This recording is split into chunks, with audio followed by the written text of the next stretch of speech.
Hi there everyone, morning and welcome to the market right here on ET Now. I'm Arvan Dabash, with me Nikunj Dalmia as well as Anisha Jain right here in our Mumbai studios. First things first, let's take stock of the markets yesterday, and we wrapped up the day with a positive momentum. The 19,500 mark was maintained and we shut sharp at the highest point of the trading day. And good to know that the broader markets as well did manage to eke out a gain that was higher than what the frontline indices clocked in. And it was IT all the way, but you had a rally that percolated all the way to the rate sensitive. So the PSUs put up a great show, particularly those railway stocks. And the rally within the metals basket as well was intact. So if we're taking the move that we've witnessed off the life highs, and for the Nifty, it's about 2.3%, Nikunj, of those levels. So, Avan, after this giant range-bound patch for the market, are we getting ready for a breakout trade, or are we getting ready for a trending move? The trending move in railways, defense, mid and small cap stocks, that never got challenged. We're talking about a trending move purely from the prism of what benchmark indices have done. What drives the market in the short term? It is the risk-on environment, which I think globally is very important. So globally, the risk-on environment is intact. Nasdaq, price appreciation in Bitcoin, US tech stocks, emerging market equities, gold is not catching up, VIX is under control. So the construct of the market is that the bulls do have an edge because the risk-on environment is up. Second, you look at flows, patchy but positive. They may not be this time moving into individual stocks which are listed on the bourses, but they are moving into block deals. So the flows, because they are moving into individual stocks and not so much on Nifty 50 stocks, the flow is not really getting captured in the way how ordinarily it should have got when historical FI flows are moved into banks and FI dominated sector. And third, I guess, is the macro positioning. And the macro positioning, again, you can argue that, okay, material and crude prices have started going up. But in the first wave, when every time commodity inflation comes back, it will actually always support global denominated sector. And that is what we've seen in terms of metals and the price appreciation, what we've seen in, let's say, material stocks. So I will not be surprised that a giant range-bound patch of the market finally moves into a trending move for the index.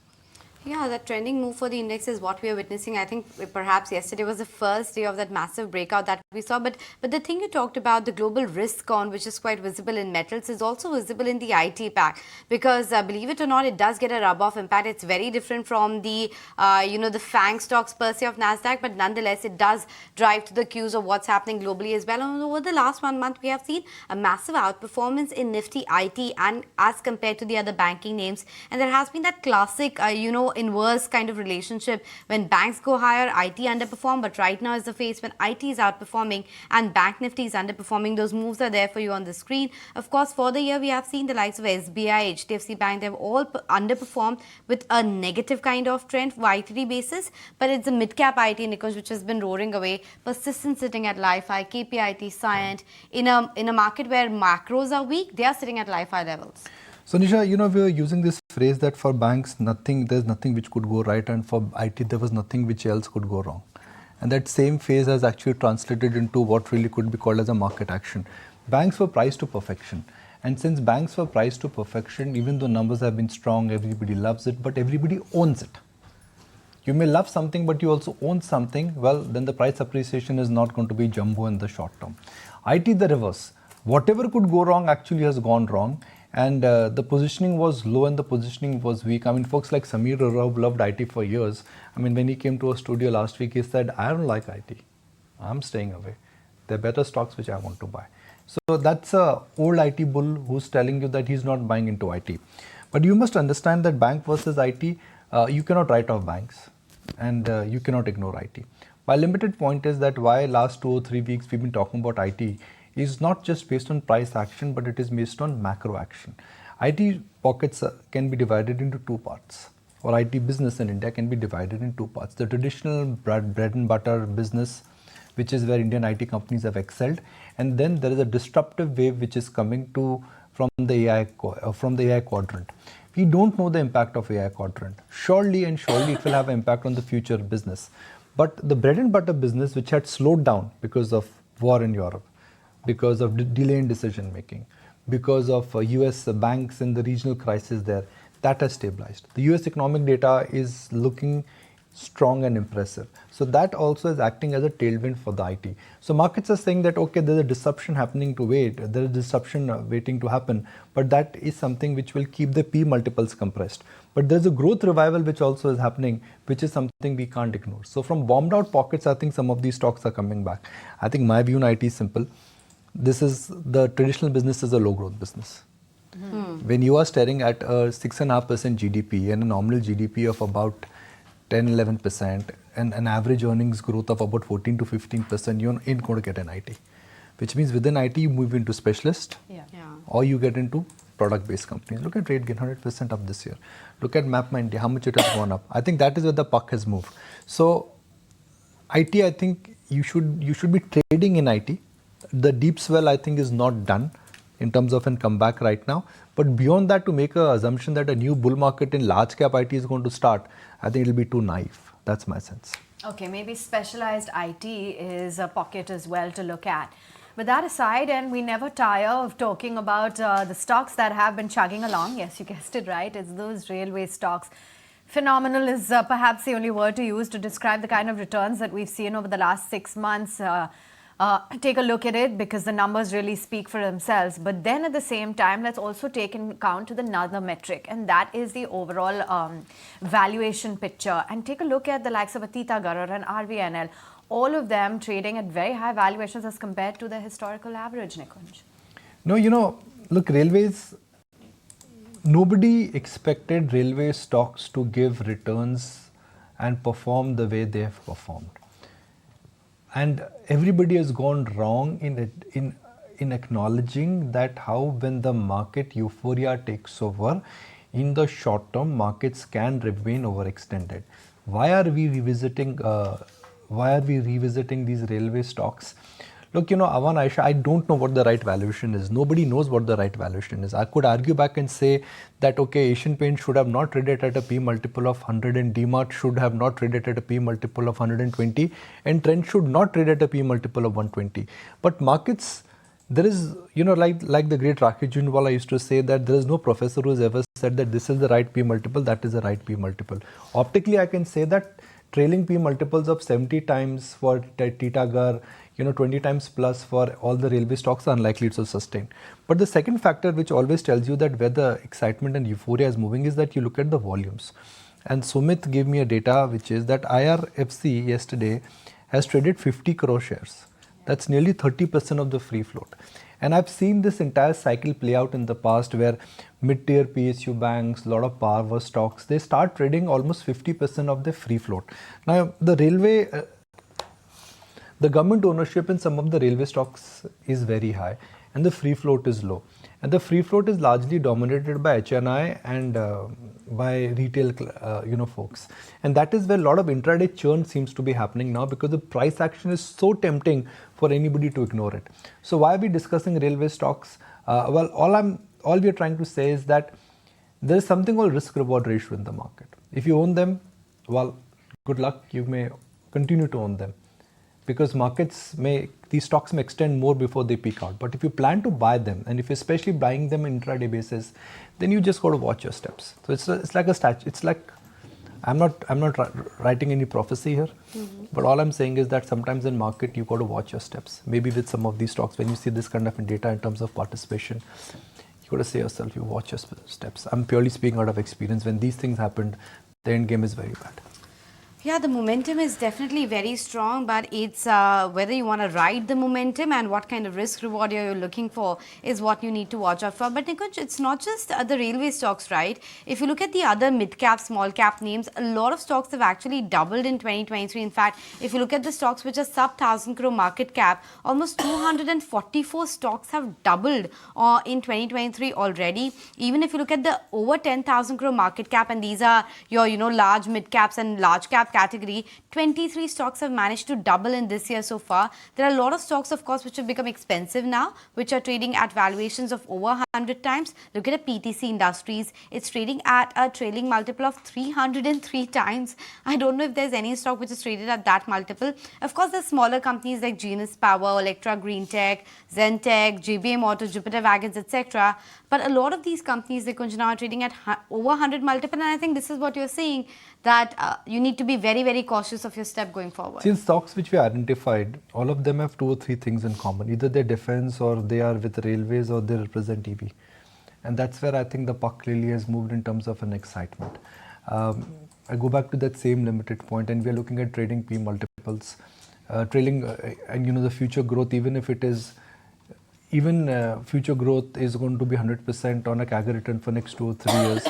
At these levels, if you've really invested in some of these stocks, the future return gets compromised. Market history, whatever I've read, whatever I've understood, whatever I've learned from market gurus, they tell me that the buying price will always be the determining factor of how the future returns are. And from some of these levels, not everything will go down, but lot of these stocks which are there on your screen may just not give you the kind of returns what you've seen in the past. All I'm trying to say is that there is something called recency bias which is there in the market. Recency bias is that what has happened in the past recently will happen in the future. That human nature is that we suffer with recency bias, whether it is life or whether it is markets or whether it is relationships. But the recency bias also tells you, and the market history also tells you, that when you bought stocks at these levels of 100, 200, 300, the future return will always get compromised. That's my limited point. Kunal Buttra is ready. He's going to say what recency bias. Charts are based on recency bias, right? Chart is about studying what has happened in the past and understanding in the future. I mean, my point is that where are large caps? There are large caps. There are hardly any large caps who are moving in this kind of a market. It's completely mid-cap frenzy. You have 2 different portfolios, large caps and mid-caps. Large caps are just about standstill. I mean, they are not even performing at par with respect to the Nifty, but the mid-caps and small caps is where the action is. So have you seen this kind of a frenzy ever in mid and small caps? Yes, quite a few times. So and how did that end? 2013, 14, 15, I think there were 2-3 years where it was completely mid-cap frenzy. I think 17, 18 was it? 16, 17. 16, 17. Yeah. And 2008, of course, 2007, 8, that period just before that big crash from 2008, that was one of the periods where you'd seen completely mid-cap frenzy. Okay, and it's interesting to know that, by the way, the DIIs as well have seen the longest winning streak of 12 sessions that we've witnessed in the last 5 months or so. A quick check-in on the global markets, and well, you've got a mixed close for the US markets overnight. The Nasdaq ended up in the red, and this morning it was actually closed. Apologies for that. Okay, let's move right on. Global commentary. What is that indicating? We've got Vinny here to walk us through all those details. Vinny? Good morning, and yes, talking about the global commentary, we have the commentary that is coming in from Christine Lagarde, the president at ECB, and what she's highlighting is that it's actually going to be very critical for central banks to pin their inflation targets at a period where fluctuation is likely, like for energies prices as well as geopolitical activities are factored in as well. So now it is time that they pin out and give a target for that inflation number as well. Moving on to the next commentary, we have the commentary that is coming in from Mohammad Al-Arian, and now he's highlighting in terms of, yes, everyone is expecting that maybe the inflation will start lowering by Q4 2023. We will see those hypotheses of lower inflation that have been coming in. That is mainly based on, obviously, that a factor that is that there will be a sharp moderation that you could see in some of the cases, like reversal of the higher good prices or something that will be accompanied by service inflation also coming down. And those are the factors. If that plays out, then only the inflation will come down. But a concern that is gaining traction now, he's highlighting, is among closely is that the disaggregated inflation dynamics is that one factor that they're watching out for, and they believe that UK may end up well leading the way other than other advanced economies in a challenging hypothesis, which could be a two-way hypothesis that one could see in the UK. That could be the renewed uptick that we're seeing coming in the good inflation led by energy as well as food prices. So yes, then maybe those inflation targets would not come down. And other than that, obviously service inflation is also increasing and real wage resistance is more prevalent in the world. So that is one factor that he's saying that one should keep an eye out on. Other than that, we have the commentary that is coming from Peter Schiff. He's highlighting that yes, there is some bit more of a bad news that is actually coming in for homeowners, renters, US markets, as well as in terms of the entire US economy, and especially for many of these insurance policies that would actually start becoming more expensive to buy and will be harder to get as well. So that's a concern that could come in for some of these people in the US because of the homeowners or renters on that front in terms of insurance side. And lastly, we have the commentary that is coming in from Bundesbank's president, that is Nigel, and who's highlighting that this he's signaling that he did be in the favor of raising the reverse requirements or after the ECB stopped paying interest on them, and they said that they should be more open to do more, is what he's highlighting. They've taken decisions to bring down the zero for the reverse requirement, and they think that that should be taken for granted by the banks and should have the intention to stop here as well. So that's the commentary that we're getting in this morning. A lot of important commentary coming in. Thank you so much, Vinny, for joining us with all those details. But time now to go across to our technical experts. And as always, Naresh Mirani as well as Kunal Bothra joining us for just that.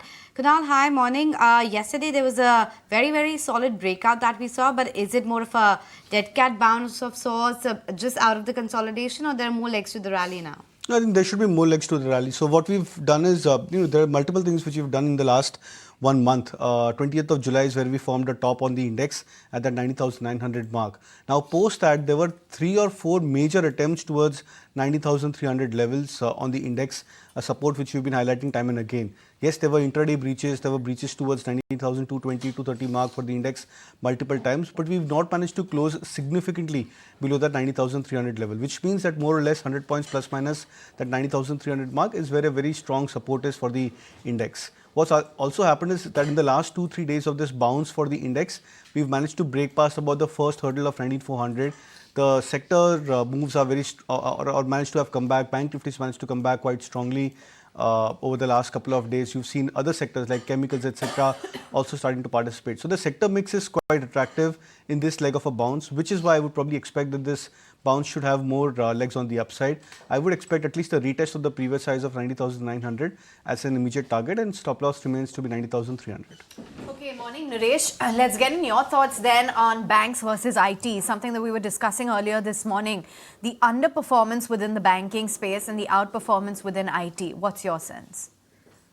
So, if you look at the indices in terms of the Bank Nifty, the problem is the main heavyweights are not doing well. So if you look at HDFC Bank, that is 28% of the weight, where there is no trend, and that is the largest weight in the Bank Nifty. Then you have Kotak Bank, which is another 9%, and then you have SBI, which is another 9%.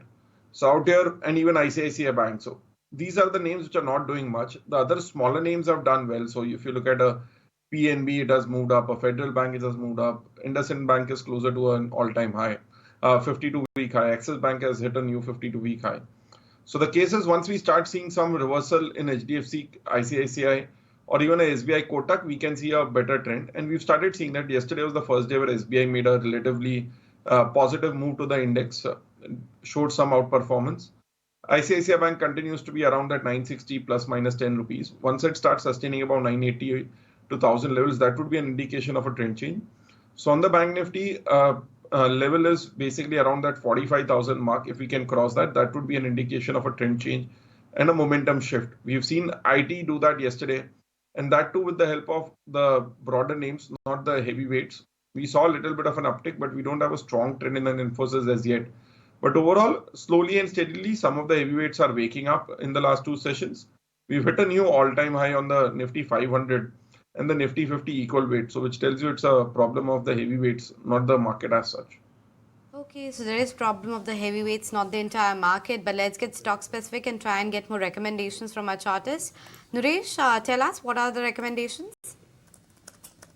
So first is a buy on Wipro. The stock has corrected from 700, 750 all the way down to 350, 400 levels. Made a base for the last 8 to 10 months. And now first indication of a breakout seen yesterday.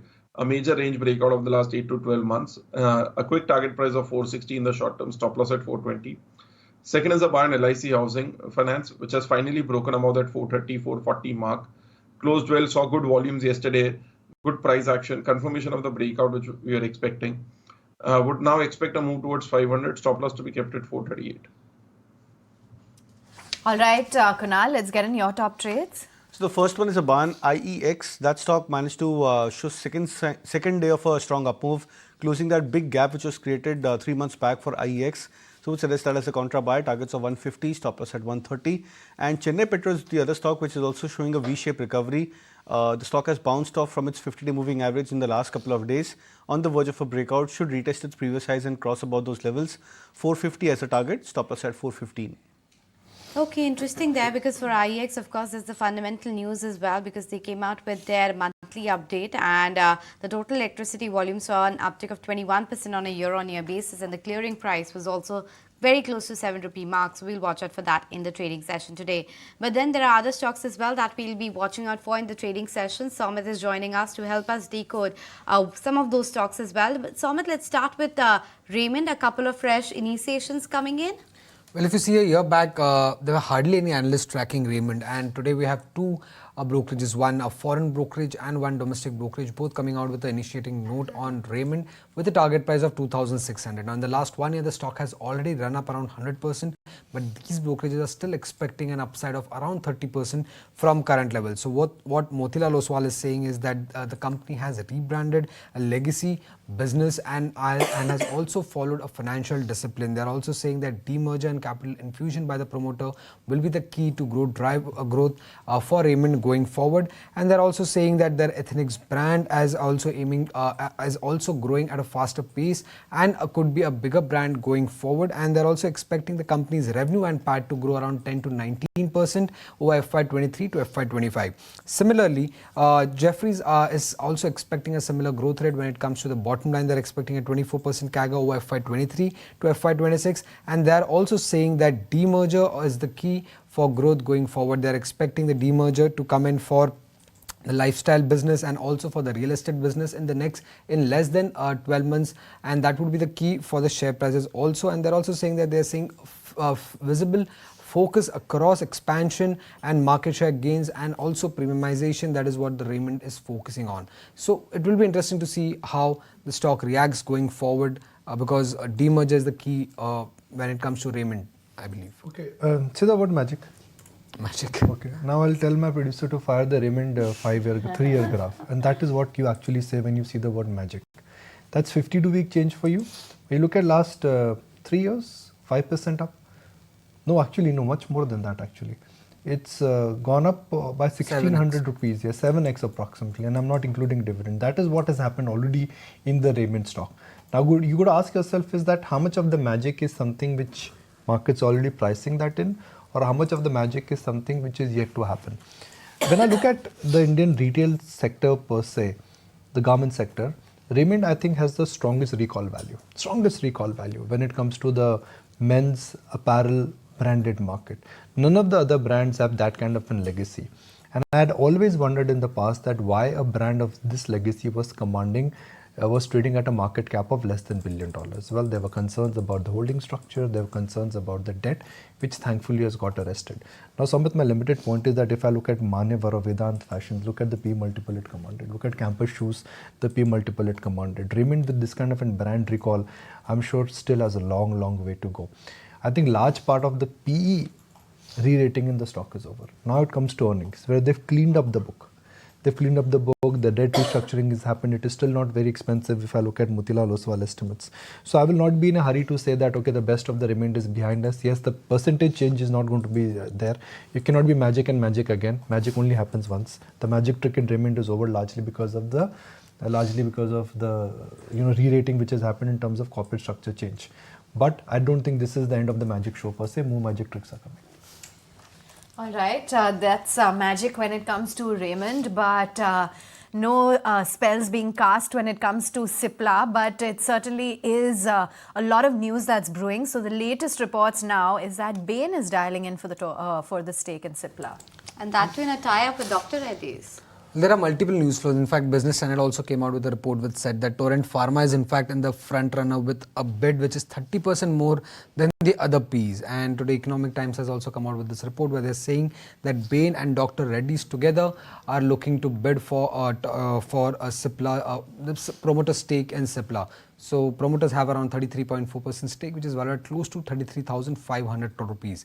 And there are multiple investors who are now interested. Now, Dr. Reddy is also one of the investors, that is what ET is saying, but they're also saying there are hurdles to the deal given the fact that the promoter holding in Dr. Reddy is on the lower side. Plus, there could be some issues with CCI as well, given the fact that Dr. Reddy's also has a larger market share when it comes to the India business also. So it would be it would be interesting to see how or whether Dr. Reddy in fact comes out with firstly with a clarification on the exchanges whether they are put in a bid or not, and if they have actually put a bid, how or who will be the at the end the owner of Cipla going forward? Will it be Torrent Pharma? Will it be a private equity investor, or will it be Dr. Reddy?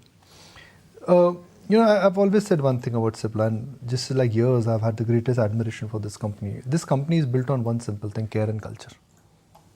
Right? That's the legacy of Cipla. When you are essentially going to be giving your life's work, and this is like a second generation which is running in, price may not be the only factor. It's going to be somebody who can really understand the culture of Cipla.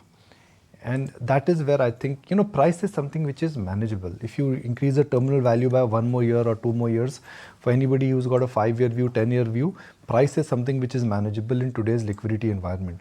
But culture is something which cannot be mapped and it cannot be created. So for me, I guess ultimately the whole call of where the promoters will sell and whom the promoters will sell to will be a function of more of culture and less of a price consideration. And I'm speaking it after what I've studied about, Cipla over the years. Then I throw in this entire war or multiple suitors which are happening. Asset like Cipla does not come on the block. Asset like Cipla, that promoter holding is like once in a lifetime these deals come through. So obviously there are going to be multiple suitors. In Hindi, like they say, ek anar sau bimar, right? Multiple suitors would always be there.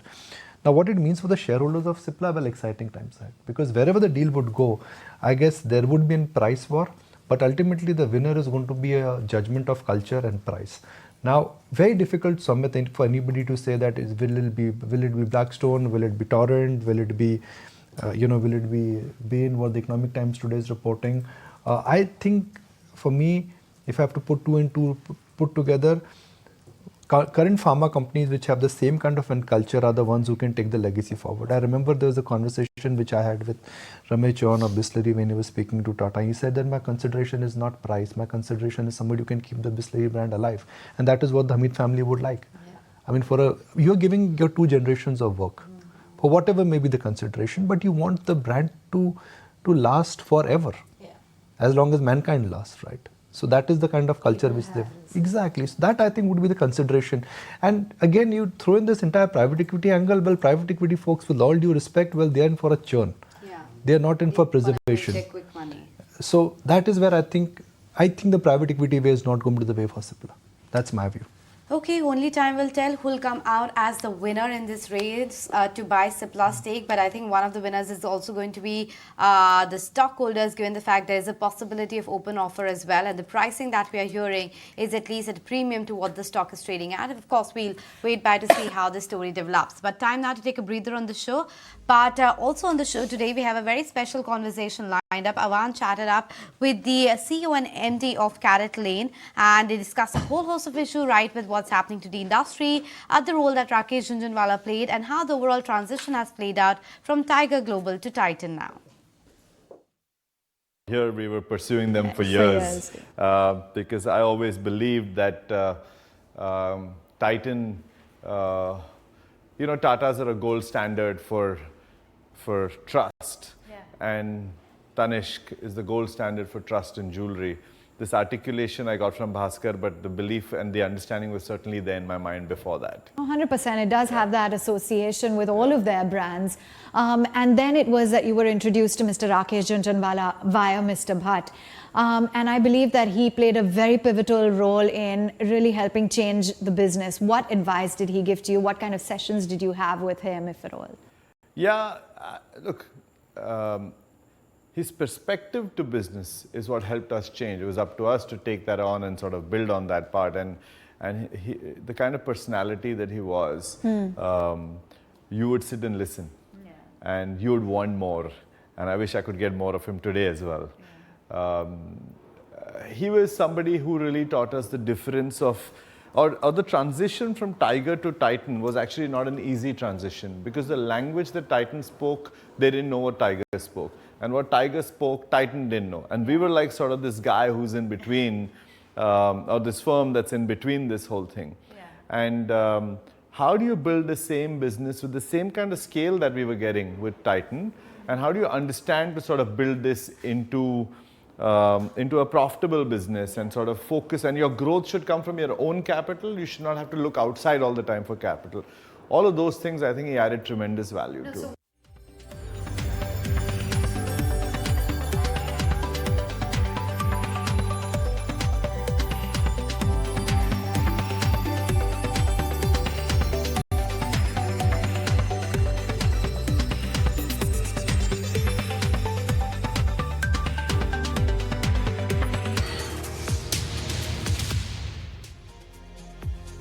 Back with the market, lots of stocks to keep on your radar. Let's start off with Dabur. That's going to be in focus on the back of the meet that they had with Nuvama. Let's take it across to Vinny to understand some of the key takeaways. Vinny? Talking about, and exciting highlights have actually come in, is that Dabur is looking to expand its total addressable market in the food and beverages space, and they're expecting a 20% growth, especially coming in from the Badshah Masala side, which is the acquisition they made in FY24. That's the expectation they have. Now they're already saying that they've started advocating in the Ayurvedic healthcare as well, a higher margin business, which is obviously the healthcare, Ayurvedic healthcare business is a higher margin business, and they're headed by the ex-Himalaya CEO, that is Mr. Hayden, who is heading this as well. So obviously that is something that will be exciting to watch out for as well. News around the honey portfolio has hardly had any adverse impact, is what the management is highlighting, since Dabur is in compliance with the FSSAI regulations. So not much of a worry in terms of that sugar content in honey, which everyone was talking about. That's not a worry that is coming for Dabur as well, and not an impact in terms of the business of the company. International business continues to improve for the company. Market share gains for 90% of their portfolio is what they've seen coming in. And lastly, they see a potential rural recovery coming in as well. So that's a positive sign over there. Okay, Vinny, so exciting takeaways, as you put it, coming in from the Dabur meet with Nuvama. We'll track that one, but what we are tracking is also the G20 meeting, which is lined up at the end of the week, and Delhi is definitely getting decked up for that. But not just Delhi, what's the importance of G20, what's the business of G20, and why this coming together of these big leaders of G20 is important? Sharad is joining us with all the number crunching on that. Well, yes, an important event of G20 is there, and we'll take you through the business side of it. And India is, of course, the 9th largest partner coming in. The biggest nations, of course, is the European Union, US and China. And in terms of trade, is something which we'll be discussing on. Of course, the share of G20 nations when it comes to India's exports and imports, and this is for both merchandise as well as services. This is both the numbers are going more than 50-odd%. Now, also do remember is that the G20 numbers is a very important item, and of course 85% of the total contribution is happening for the world's GDP. Also 75% of the global merchandise trade is there, and 2/3 of population is actually composed in the G20 summit. And also 82% of this total values are coming in the commercial services. Also, now let's look at the total trade and how the contribution has happened all across the nations itself. And of course, the larger ones coming in the Europe on the 9th space is India, where we are seeing a combined trade of almost $1,662 billion, and this is for the calendar year 2022. But now let's look at how the total trade picture looks like of India as when we compare it with the contribution to G20 vis-a-vis against the entire world, and we see the total trade with G20 for India is roughly $290 billion, while for import itself, if you look at it, the number is coming at almost $378 billion. Also, India's total trade with the world, that is something to watch out for, and that is also coming at a huge level of more than 450, and for imports itself it's coming at $720 billion. Now the question arises, what are the business discussions which are happening, which topics are there where the business would be focused on? And of course we are having sustainable energy, space economy, even the regulations on crypto has also come in the agenda, and lastly the global participation for financial inclusion. Thanks very much, Sharad, for giving us all of those details. We've got Choksi, who's now joining in on the show. Hi there, Deven. Good to have you on board. Why don't we start out by talking about what's happening in the pharma space, in particular, all the bids now that are trickling in for Cipla. At first, it was just a clutch of private equity investors, and Torrent Pharma was the front runner. We now understand that Bain has dialed Dr. Reddy's to team up for a joint bid for Cipla. Just going by what the company has built over the last many years and the strong legacy and healthy foundation, what do you think would be the right suitor for Cipla? Yeah, good morning. Well, I think on one side, Cipla continues to expand into different territories, and that's fundamentally very important. The recent acquisition, I think, that they have done on the OTC side in South Africa is suggesting that the company is basically creating the deeper roots into different territories in which they are operating. In pharma business, having got the clearances from different countries' regulators to operate in those countries, I think that becomes a premium item as far as I think their company's business model goes. And Cipla does have the different clearances in different parts of the world, particularly in the US and Africa and other parts of the world. So in my viewpoint, I think the any suitor, whoever the name I think which comes up, definitely I think would like to see the value addition coming into them due to this particular clearances that they have got. Currently, the valuations which is being talked about is about 4 times the top line, which is not sounding that expensive. I think that is something which probably I think the valuation at which the company might end up striking some deal with some of the global players when they see the synergy. Whether I think the MNC players would find the synergy at this point of time or the local players would find the synergy with Cipla at this point of time, little hard to predict. I think given the kind of the close proximity in which I think various territories are controlled by respective companies. So from that perspective, one could not give an immediate answer. But yes, I think the names which are worthy definitely are having the largest market size, the market capitalization, which is asking them to look at a company like Cipla, which is fundamentally remaining a very strong story. So I think one will have to wait and see how the inorganic path travels. But the fact remains that I think the synergy would work at the best when I think you have the approach which is basically complementary to each other. Okay, so the valuation and all look reasonable as of now, but let's see who really comes as the buyer as far as Cipla is concerned. But Deveen, what about Raymond? Today, of course, we have Jefferies coming out with a buy note initiation. Motilal Oswal is quite excited, and both of them have pegged a target price of 2,600 on the stock. That after the massive re-rating Raymond has seen already, because of course it's real estate business as well as its traditional textile business. Do you really believe that Raymond has the triggers in place for another re-rating of sorts? So, Anisha, without going into, I think, too much detail on this particular side, I think for the re-rating, I believe that the company has taken a decent amount of, I think, actions on the corrective side of the business and the strategy thereon, be it in the real estate space, be it in the textile space, branding space. I think everywhere, probably, I think they've been taking corrective actions. And that is something which is sounding more positive. Since we don't have the coverage on the company, I would refrain from putting across any view on the valuation at this point of time. But I do believe that I think this corrective strategy, which is in public domain, of course, I think is sounding more reassuring than ever before as far as Raymond is concerned. Okay, so that was about Raymond, but let's take a chart check as well. Naresh, what does the chart indicate for Raymond? So, in the short term, the stock has been in a higher top, higher bottom formation.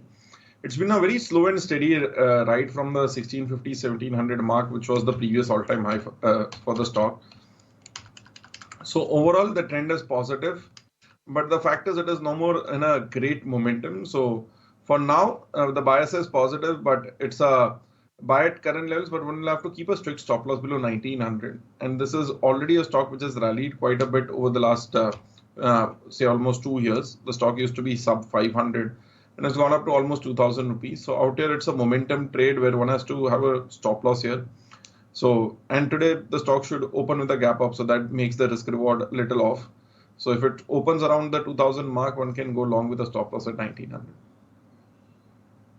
Thanks for that. That's the chart perspective on Raymond. But let's move on and here are some top fundamental stock ideas. Sanjeev Vasin of IIFL is confident of betting on large cap companies and says that LTI Mindtree is a good pick. the best play, which is going to be star as far as the AI circle goes, and which is seeing huge amount of order inflows and high margins. Their attrition has been the lowest, and I think LTIM is one large cap which I can now bet on because it's on the index. So, like I said, I'm focusing on large caps in the index. LTIM, Reliance, ICICI Bank, Axis, and if we are going to see Bank Nifty expire above 45,000, then both these large caps have to join. But LTIM is my stock for this from here till Diwali. 6,000 plus is coming on LTIM by this Diwali. We like the space. The only thing is basically there is severe competition actually, and that is what keeps us looking for stocks in the space basically which are reasonably priced. And our top pick continues to remain as SBI Life in that space, and then we like Max and then HDFC Life in that order. But positive on the space. There's huge competition basically. Yes, they are getting back their market share or holding on to the market share. I'm not really looked at the recent market share of LIC, but I think they're holding on to the market share. But the competition is really severe in LIC, in that insurance space. And the second thing is basically that is the one large company which is still available with the government to actually keep on coming in. I think the stock overhang. So as and when government finds a good price, I think government will take away some more into the market.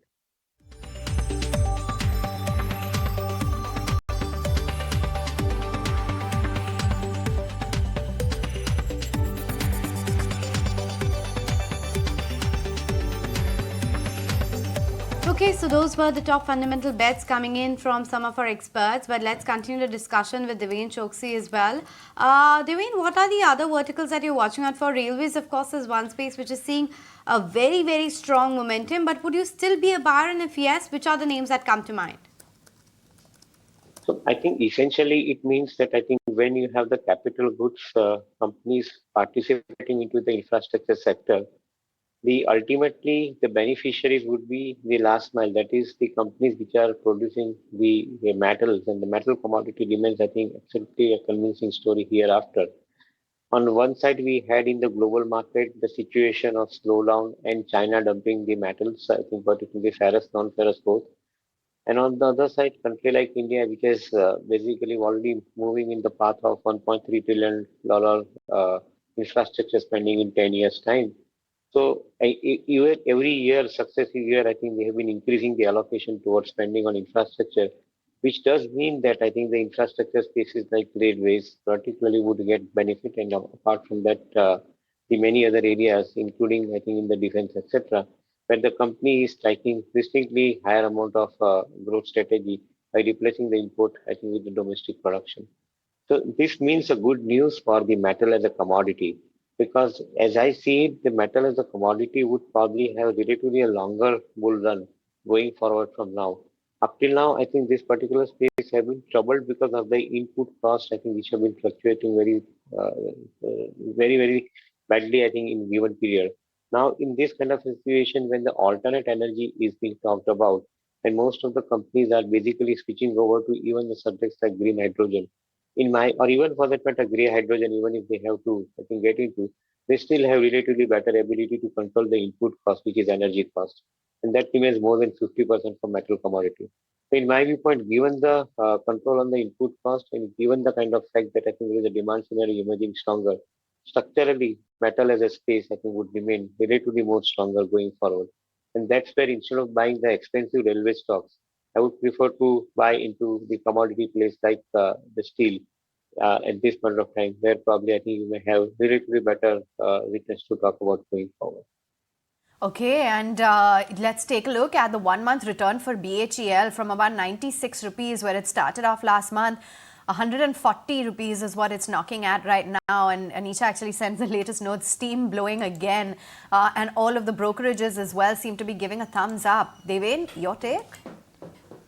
Well, I think no arguments on this particular space, largely because of the fact that continuously the government's infrastructure spending is resulting into higher order inflow for most of the capital goods companies. Up till now, the public sector enterprises have been languishing in the market because of variety of reasons, inadequate capacity utilization included into it. Now, I think given the kind of order release that the government is continuously doing in this year's budget, I think they've provided for 10 lakh crores, I think, for investment into infrastructure. Uh, and believe that I think this is the resultant factor for most of the capital goods companies who are basically beneficiary of this situation. Bhel, definitely, I think August Bhel, they've been systematically accounting for a higher amount of order book positions coming in largely from the power sector, including the hydrogen power. And that is where probably I think we are seeing the better visibility of results going forward in coming 1 or 2 years. Market is definitely running little faster compared to the actual results which are coming up, but that's typically because of the fact that the stocks have remained suppressed, I think, for a longer period of time. And now probably I think they are entering into a space where the larger amount of business is being talked about. So yes, I think would remain selectively positive into some of the public sector companies which are largely contributing to the infrastructure related activities. The number on your screen about the loans, what Paytm has distributed, I think is the most important number, because it's not the UPI transaction. What really matters for a stock like Paytm now is that at what level are they able to grow their loan book, because that is where I think the spreads in the real business I think is the strongest for them. And what a comeback year it's been for Paytm. I never saw that coming. Zomato, I guess everybody saw that kind of move coming. Nykaa, nobody was bearish on Nykaa at 2020 in 2021. But when excesses and when the market opinions they change, Nykaa has really gone the other way this year. It's been a comeback year for fintech and consumer tech, but Nykaa has just gone absolutely other way in terms of market. We've got some interesting data, and this interesting data is about expensive stocks, something what we were discussing in the morning. And if the data is ready, there you go. Look at some of the expensive stocks here. I'm not saying the stocks are bad, but I'm just simply putting perspective here in terms of P multiple. Genus Power, Zentech, Electra Green, Responsive Industries, just random assortment of stocks where P multiples are high. Now let's look at history, what history has told us. Market, they say that history may not repeat itself, but it certainly rhymes. Stay on this one. Now, exactly a year ago, Nykaa had hit a P multiple of 100 plus. TeamLease was at a P multiple of 100 plus. VMart 100 plus. Suntech 100 plus. Avenue Supermart 100 plus. And what's happened when they hit P multiples of 100? It's a very large basket I'm trying to pick up here. And we're using 100 just as a benchmark. These stocks have given negative returns. So Devin Choksi, when stocks they give negative, when they hit P multiples of 100 plus, they are unlikely to give good returns in the next 2 or 3 years. Are we reaching that in case of some, some defense stocks, some EMS stocks, some even railway stocks now? Yes, I think I would be extremely careful about, I think, some of these companies and their valuations. The market is completely buying into the stories and they are probably ignoring the valuations at this point of time. Probably, I think the premium valuations that they've given does mean that I think they are factoring 100% plus kind of a growth year after year for next 3 to 5 years into these companies, which is not the reality. In my viewpoint, I think most of these companies, I think, which are basically being looked at, particularly in the defense space, and including some of them in the railway space also, they would have the tendency to grow at the best, I think, between 20 to 25%, and not beyond that on a cumulative basis for next 3 years, if that much of visibility is available. I don't think that I think one is justified in giving very huge P, I think, to these companies. Time and again, we have seen that I think whenever the premium valuations have been given, subsequent period of time, 3 years to 4 years, I think would probably remain sideways for many of the businesses and the companies in the stock market. So that is one area where one would remain extremely watchful. One would not participate into the kind of a mad rush to buy into the business. Maybe any corrective downside, like what we saw in the beginning of this calendar year in February and March, you had a significant amount of corrections in the market, particularly in the mid-cap and small-cap stocks. 50 to 60% of values were eroded. That is a time when probably you buy into some of these companies which have high potential, and when they come down on valuation, that is a better time to buy into. So we are watchful, but we are not participating into this particular space. Beyond whatever we are holding, we continue to hold and book some profits everywhere that is possible. There's a very interesting block deal from Nalanda. Who owns Nalanda? Pulak Prasad and his associates. Now, The man is, after the book is written, this phrase that, we are not lazy but very, very lazy has become very famous. But he sold yesterday out of TCNS Clothing. Now you would say that why is Nalanda selling out? Well, very simple. TCNS Clothing is getting merged with Aditya Birla Fashion Retail, and the thesis of owning the stock is no longer there. Why? Because then you'll end up getting shares of Aditya Birla Fashion Retail, which has got very different dynamics which really are at play. Nalanda had also exited Tharocare when it was acquired by PharmEasy, because the thesis of Tharocare in terms of what Mr. Velumani was able to do versus where the new management has gone. I guess Tharocare 2 years ago, from 2021, I think the deal happened somewhere in July or August 2021, if my memory serves me right. It happened at 1300 rupees. And from 1300, the stock has seen a vertical drop. There you go. Yes. 1300, the stock's come down 50%. So that's Nalanda for you. I'm just bringing it up because rarely you see Nalanda buying something or selling something in block deal. But two of the recent exits, Tharocare, the company was acquired, and TCNS in this case also was a franchise which in a sense was acquired. Nuresh, I'll go back to hotel stocks once again. We've discussed it again and again and again and again. But there is merit in discussing them again and again, I guess. So, say technically the trend is very simple. We've seen one by one different names do well. So it was Indian Hotels which broke out a 15-year high. It did well from 160, 180 to 400. The trend is still positive. Same is the case with the other names like EIH, Lemon Tree, etc. Now, the problem is because a sector which has gone bad for a long period of time, it becomes tougher to believe that this could continue much longer. But what we've seen is say, for example, Hindustan Unilever did bad from 2002 for the next 10 years, and there was zero belief. The stock broke out at 330, and it did well for the next 3-5 years. And it is still doing relatively better over the last almost, say, 10 years from that point of time. So the fact is, we are seeing a lot of sectors coming back after 15 years. Same is the case with power, which did nothing from 2007 to 2021. So out here, when a sector breaks out after 10, 12, 15 years, it continues to outperform and surprise. You can see it with PSUs as well. The last time we saw a cycle in public sector enterprises was in 2015. Then nothing happened for the next 6-7 years. And now over the last 6 to 12 months, we've seen a lot of PSUs do well. And we've come to the point where even sick PSUs, which do not have much of a business left, are also doing well. That is where a little bit of speculation is there. But it is very clear that when we see such multi-year breakouts, one needs to have some belief at least till the time the prices are doing well, if you cannot believe it. Yeah, okay, that breakout out of the multi-decade hiatus is definitely seen in the power stocks. But Divin, what's your view on that? Because today Jefferies has also written a note saying that the power demand trends is driving the rally, but one needs to be very, very selective about it because the power demand has outpaced the availability for now. But they say that NTPC, Power Grid as well as JSW Energy are their top picks. However, they maintain the underperformed rating on Tata Power and IEX, given the fact we have seen a massive run up there. Which are your top bets, Devane? So I think we continue to like Tata Power, and I think even though the price has recovered from lows in recent times, I think the company's strategy sounds, I think, quite convincing at this point of time.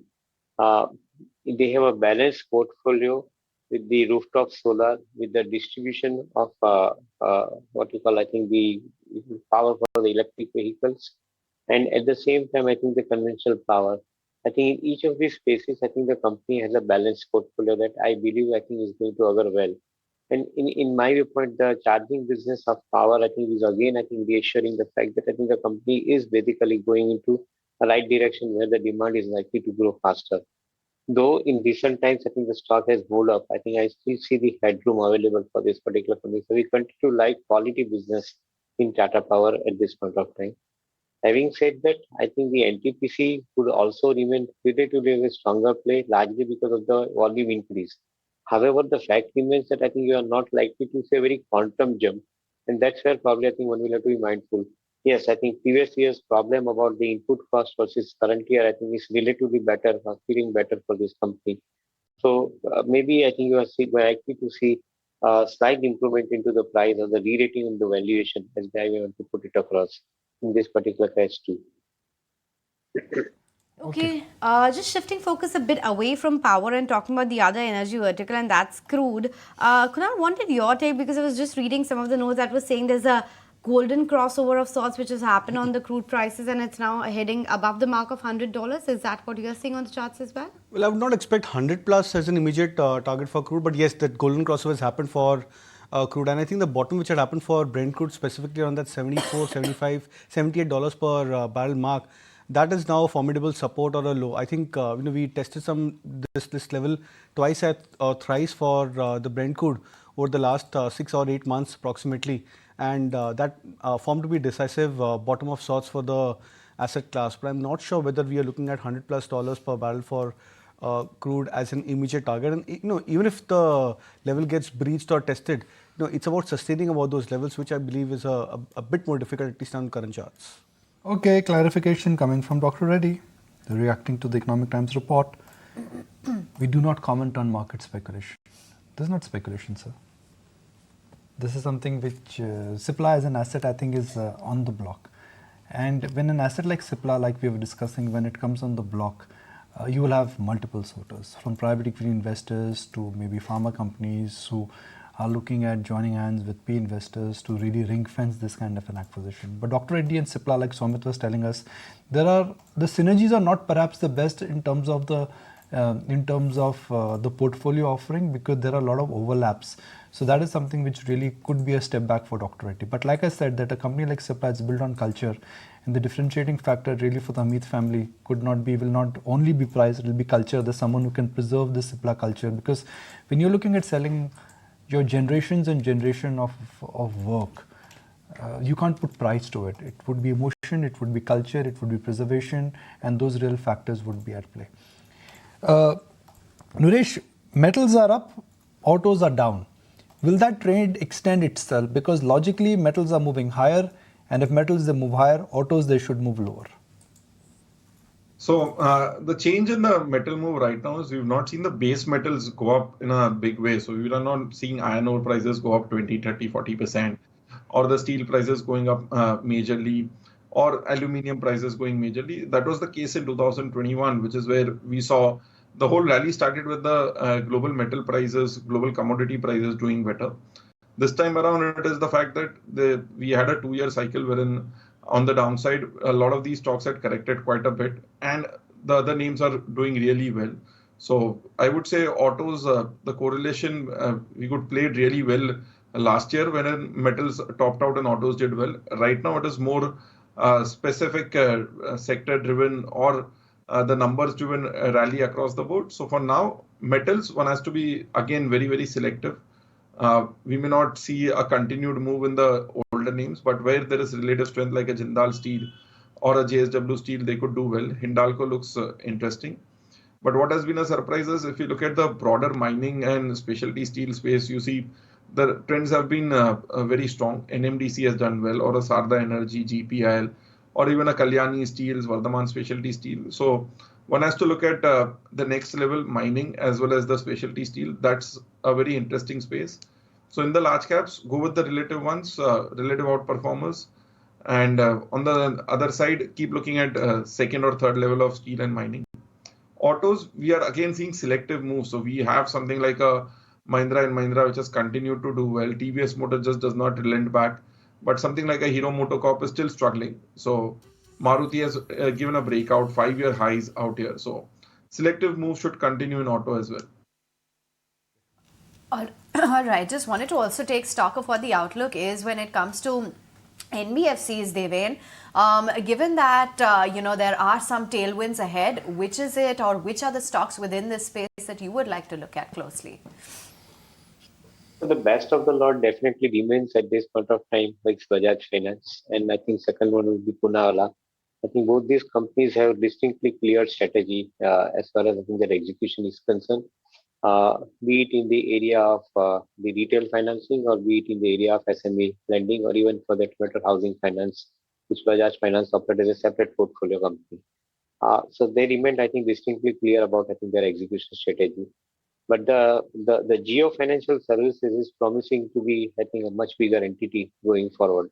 And that's where I think the larger amount of focus and the allocation of money is happening from our side into our portfolios and clients' portfolios.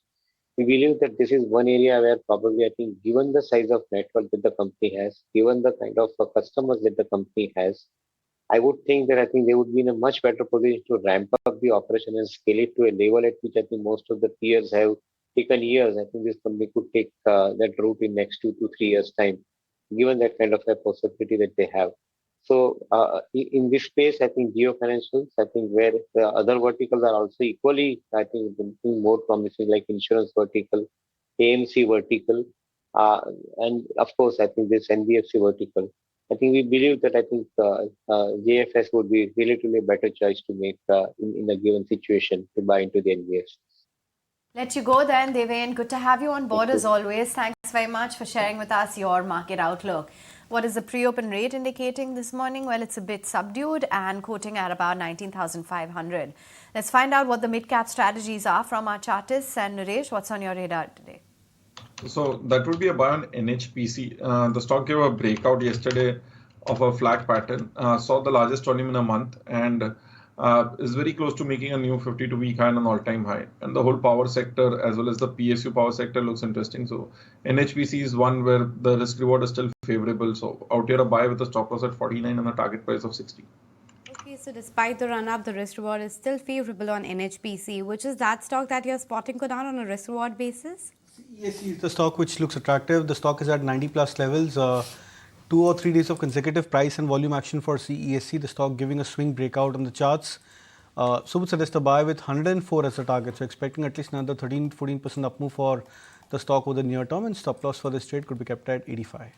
Okay, power seems to be the key theme between our chartists. So CESC and NHPC, these are the two top bets coming in. But let's also fill you in with what the updates are from across the world. Well, Turkish President Erdogan recently met with Vladimir Putin, hoping to persuade the Russian leader to rejoin a deal allowing Ukraine to safely export grain. Erdogan said that he believes a solution can be found soon to reviving the UN-brokered Black Sea grain export deal, including filling the remaining gaps. But Putin has made it clear that the initiative would not be restored, at least immediately. Breaking all records, Barbie has officially become the year's biggest box office hit after the doll's big screen earnings overtook the Super Mario Bros. Movie's total as well. The movie is already the highest grossing in Warner Bros.' 100-year history. It has generated $1.38 billion at the worldwide box office.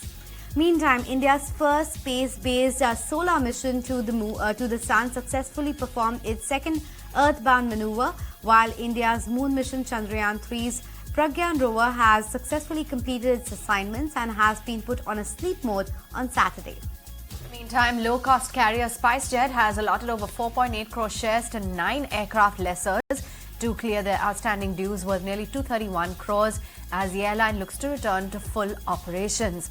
Remember, the company has been scrambling to raise funds and restore operations for about a fourth of its fleet that has been grounded. Shifting focus then, India has qualified for the Super 4 stage of the Asia Cup after beating Nepal by 10 wickets under the Duckworth-Lewis method in a rain-interrupted match yesterday. This was Nepal's first ever international game against India. All right, let's shift gears then. What's the cover today on Dalal Street? Well, Apar Industries is going to be in the spotlight. The company expects an approval for MV cables in just a month's time. We've got Sharad here with all those details. Sharad? Of course, we are having Apar Industries, and what's the buzz in the street is that the company is expected to receive approvals coming in from the US authorities so that the exports could be there for its medium voltage cables. Now, these approvals are expected to kick in over the next 1 month or so, and importantly, the incremental part of this contribution to the revenues might be affected from the fourth quarter of this financial year. Also, an important development coming in is that the company itself has stated that they will be commissioning the greenfield plant for the cable segment by the end of FY24. The stock itself is up almost 6 times from its 2022 levels, and going ahead, the key triggers for the stocks of course include the power infra change which is happening, and also strong demand coming in from the domestic market and the premiumization of products coming in for the export markets. Also, Yes Securities came out with this recently with its report where they have given maintain a neutral rating with a target price set of 5,054 rupees per share. Okay, Sharad, thank you so much for that. So we'll watch out for how power industries perform and when that does come through. But let's also hear the editor's take as to how the banks and IT sectors have been performing and what kind of moves can we expect on both. We were using this phrase that for banks, there's nothing which could go right, and for IT, there was nothing which else could go wrong. And that same phase has actually translated into what really could be called as a market action. Banks were priced to perfection. And since banks were priced to perfection, even though numbers have been strong, everybody loves it, but everybody owns it. You may love something, but you also own something, well, then the price appreciation is not going to be jumbo in the short term. IT, the reverse. Whatever could go wrong actually has gone wrong. And the positioning was low and the positioning was weak. I mean, folks like Samir Rao loved IT for years. I mean, when he came to a studio last week, he said, I don't like IT. I'm staying away. There are better stocks which I want to buy. So that's a old IT bull who's telling you that he's not buying into IT. But you must understand that bank versus IT, you cannot write off banks and you cannot ignore IT. My limited point is that why last 2 or 3 weeks we've been talking about IT is not just based on price action, but it is based on macro action. IT pockets can be divided into 2 parts, or IT business in India can be divided in 2 parts. The traditional bread and butter business, which is where Indian IT companies have excelled, and then there is a disruptive wave which is coming from the AI quadrant. We don't know the impact of AI quadrant. Surely it will have an impact on the future business. But the bread and butter business, which had slowed down because of war in Europe, because of delay in decision making, because of US banks and the regional crisis there, that has stabilized. The US economic data is looking strong and impressive. So that also is acting as a tailwind for the IT. So markets are saying that, okay, there's a disruption happening to wait, there's a disruption waiting to happen, but that is something which will keep the P multiples compressed. But there's a growth revival which also is happening, which is something we can't ignore. So from bombed out pockets, I think some of these stocks are coming back. I think my view on IT is simple. This is the traditional business is a low growth business. When you are staring at a 6.5% GDP and a nominal GDP of about 10-11% and an average earnings growth of about 14 to 15%, you ain't going to get an IT. Which means within IT, you move into specialist or you get into product-based companies. Look at RateGain, 100% up this year. Look at MapMyIndia, how much it has gone up. I think that is where the puck has moved. So IT, I think you should be trading in IT. The deep swell, I think, is not done in terms of a comeback right now. But beyond that, to make an assumption that a new bull market in large cap IT is going to start, I think it'll be too naive. That's my sense. Okay, let's move right on then and put the spotlight on what our chartists are advising by way of their trade on the index this morning. Seems to be tilting towards a hold. That's what Naresh and Kusha are suggesting. But do remember, we asked Kunal about his view on the markets earlier this morning after yesterday's breakout move. He believes there's more to go, so he's got a buy call. But hold is the Nifty consensus. So word on the Nifty Bank Index. Well, buy on dips suggests Kunal, a hold call from Naresh and Kush, and that's what the market moodometer suggests.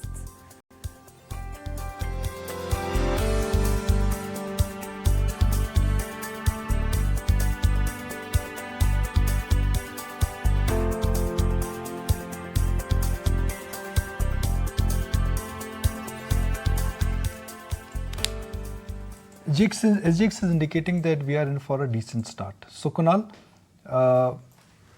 September historically has not been a month where you can say that you can get a decisive trend. It's more down than up. Could it be reversed this year? You know, for example, in the month of May and go away, sell and go away did not work this time, even though May has been a bad month. So if this is an unusual year where history is not being followed, will history not be followed by the Nifty in the month of September also? See, there are 2 parts to it, Nikunj. One is that I don't see any major correction on the index, at least over the very near term. And we've highlighted this point, I think, over the last few weeks when the markets were nearing the 90,300 mark. That even if it corrects below the 90,300 levels, we are expecting just 90,000 as a major support. So maybe another 300 points is what we expected as the worst case scenario for the indices. The other way to look at it is that the Nifty is trading into a very flattish kind of a range. So a 2% band or a 2.5-3% band for the index is considered to be a range-bound markets. But the action is extremely vibrant towards the mid-caps and small caps. large cap stocks are not showing any major kind of a decisive trend. You look at a flatlined graph for many of the large cap names, whether it's Reliance Industries, whether it's the banking stocks like ICICI Bank, HDFC Bank. It's very difficult to decipher a trend into these large cap stocks. That's making the case a lot more difficult to find any trend even on the upside for the index. So net, we are expecting that the index would remain into a range, but it's just that because of the recent retest of the supports and durability of those supports, we could expect a retest of the resistance, which is 19,900. Well, sugar stocks, and I was looking at data in the morning, the small ones, Shri Renuka, Bajaj, they have also joined the party.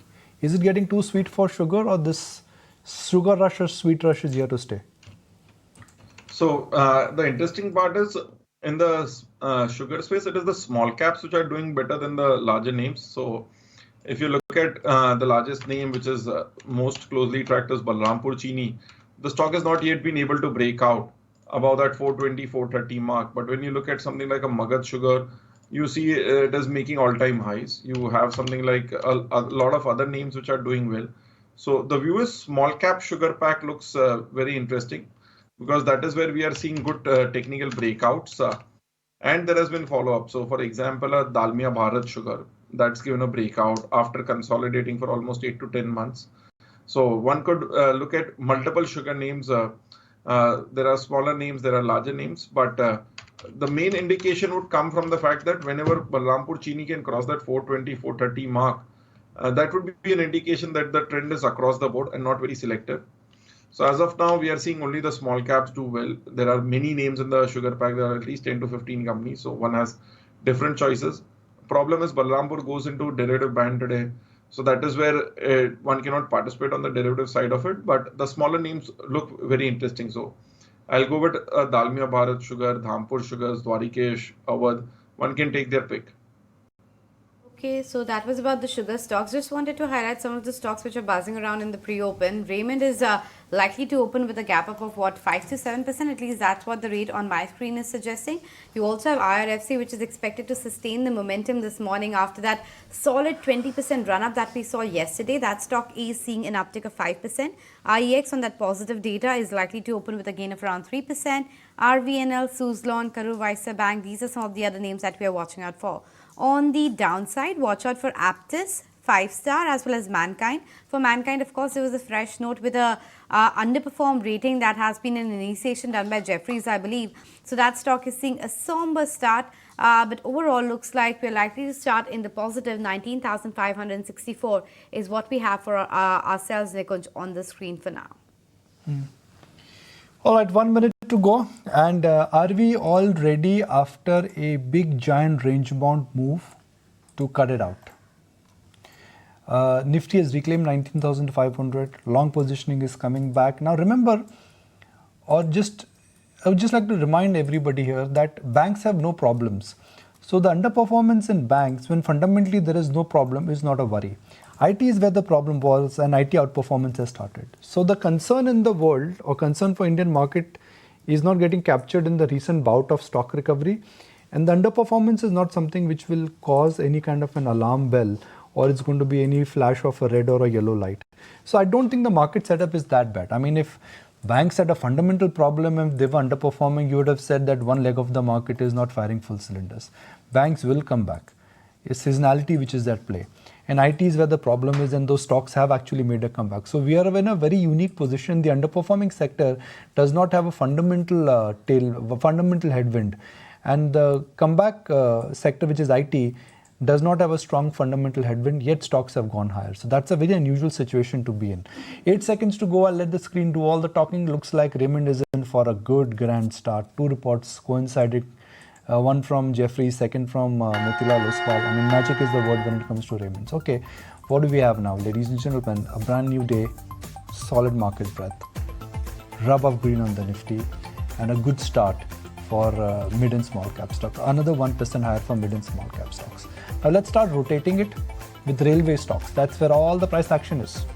RVNL, IRCTC, I mean, there is just hullabaloo happening in that entire space. IRFC 7% higher. IRCTC, it's a laggard today. RVNL, the whole Titagar 839. So this entire I won't use the word euphoria or bubble, but all I'm saying is this entire FOMO or this mad rush of liquidity continues in some of the railway stock. That becomes the first port of call. Geo Financial, circle limit is out. Where is that one? And then Raymonds, where there is a, it's not upgrade, but two brokerages now have a buy on Raymonds after the price hike. One Motilal Oswal, second I think is Jeffries, and the stock reaction immediate on your screen, up by about 7.5%. Anisha? Well, yes, a very strong start for Raymond and a good start for the market as a whole. 1,500 stocks advancing. Of course, in terms of sectors, it's PSU banking names which are leading. So, smaller ones at that, a UCO Bank, a Central Bank, Punjab Sind Bank, these are the stocks. And then real estate pack is also building on to gains. Look at Lodha, that's opening up with a gain of almost 2 to 3%. From the broader markets, watch out for Nazara Tech. That stock is higher by 4% after that solid rally that we saw yesterday. There's a fresh intimation from the company that there's another board meeting on 7th of September wherein they are going to do preferential issue of shares. So on account of that, that stock is opening high by 4%. Suzlon continues the up move. IEX on account of that operational data which was out is also in focus. And then we also have names like Yes Bank, Renuka Sugars continuing the momentum. On the losing side, it's Phenolics Pipes which is down. 5-star is seeing some profit booking. Aptus and Dr. Reddy's, wherein Dr. Reddy's has clarified to the exchanges that they do not want to comment on market speculation. But for now, that stock has opened with a cut of almost 1.5%. Let's take a look at what Cipla and Torrent Pharma are up to as well, because these stocks continue to be in focus as well. Cipla continues the momentum on the upside, almost 1,300 lined up for that one, and Torrent Pharma too doing well for itself. From the broader market, let's just pick MAS Financial, because that stock was showing an uptick of almost 8-9% the last time I checked. No news store that I can spot on that one. But GMR Power is the other one which is opening with a 10% gain. And then SpiceJet, on account of that preferential issue and money coming in, is also fairly excited about. Oh, yes, indeed. And looking at the screen for now, it's a flattish move, but at least it's heartening to note that we're above the 19,500 mark. Kunal, broader markets yet again outperforming. The breadth is skewed in favor of the gaining side. What would be your first trade? Yeah, so looks to be an attractive market yet again, and the action and the theme would be more towards mid caps and small caps. I think that's the tone for the market so far. AB Capital is something which looks attractive. So the stock has bounced off from that 180 mark. I think yesterday it managed to come back towards 188 or 189 levels. So looks attractive and would probably expect a retest of the 200 levels for AB Capital over the very near term. It's above the 40,000 mark for the Midcap index. Naresh, does this assume any significance? And take us through your first trade. You're on mute. The mid caps have continued the momentum. We only need to look out for a day where we actually see a pause. So the stock for the day is I continued like NHPC, adding onto the position, a defensive bet here which could do well.